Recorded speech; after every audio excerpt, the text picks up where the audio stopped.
नमस्कार मित्रों। सती अपनी प्रतिज्ञा कहाँ पूरी करेगी? जिस क्षण सती ने दक्ष के यज्ञ में अपमानित होकर अपने अस्तित्व पर प्रश्न उठाते देखे, उसी क्षण से उन्होंने एक प्रतिज्ञा ली। जब तक मेरा ये शरीर इस अपमान से जुड़ा रहेगा, मैं शिव पत्नी कहलाने की अधिकारी नहीं। मैं इस शरीर का परित्याग करती हूँ। अब प्रश्न ये नहीं है कि सती ने प्रतिज्ञा क्यों ली। प्रश्न यह है, सती अपनी प्रतिज्ञा कहाँ पूरी करेगी? क्या प्रतिज्ञा केवल वाणी का उच्चारण है? नहीं, प्रतिज्ञा आत्मा की पुकार होती है, जो तब ली जाती है जब मनुष्य अपने सम्मान, अपने प्रेम, अपने अस्तित्व को संकट में देखते हैं। सती की प्रतिज्ञा प्रेम की पराकाष्ठा थी। एक नारी जो शिव जैसी परम शांत चेतना की अर्धांगिनी बनी, वो अपमान का बोझ लेकर कैसे जीवित रह सकती थी? जिसने संपूर्ण जगत के सामने अपना पिता से यह कहने का साहस किया, जहाँ शिव का अपमान होता है वहाँ मेरी कोई जगह नहीं। वह सती अपने प्राण का समर्पण करके भी अपने प्राण का जीवित रखती है। लेकिन क्या यह केवल आत्मदाता? नहीं, यह आत्मशोष था। यह एक संकेत था कि जब कोई अपने प्रेम, अपने विश्वास, अपने सिद्धांतों पर समझौता करता है, तब वह स्वयं से समझौता करता है। सती ने अपने अस्तित्व को तिलांजलि दी, क्योंकि वह जानती थी कि जहाँ आत्मसम्मान नहीं, वहाँ जीवन भी व्यर्थ है। तो फिर प्रश्न उठता है, सती अपनी प्रतिज्ञा कहाँ पूरी करेगी?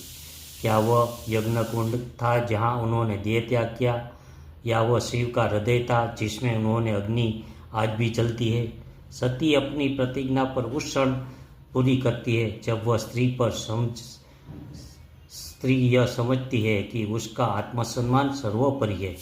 जब वह अन्याय, अपमान और तिरस्कार के विरुद्ध खड़ी होती है, जब वह कहती है, मेरे प्रेम को मेरी कमजोरी मत समझो, मेरी चुप्पी को मेरी सम्मति मत मानो। सती की प्रतिज्ञा यज्ञ में पूर्ण नहीं हुई। वह प्रतिज्ञा तब पूर्ण हुई जब वे अगले जन्म में पार्वती बनकर लौटी और फिर से शिव का प्राप्त किया। लेकिन इस बार पूरे ब्रह्मांड को दिखाकर कि प्रेम, तपस्या और आत्मबल से हर प्रतिज्ञा पूर्ण की जा सकती है।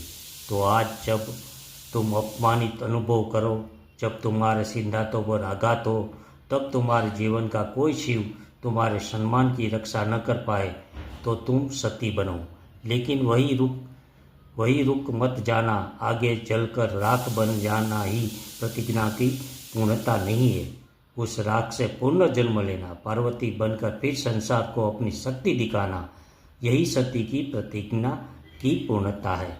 प्रश्न ये नहीं है कि तुम गिरते हो या जलते हो। प्रश्न है, क्या तुम राख से उठते हो?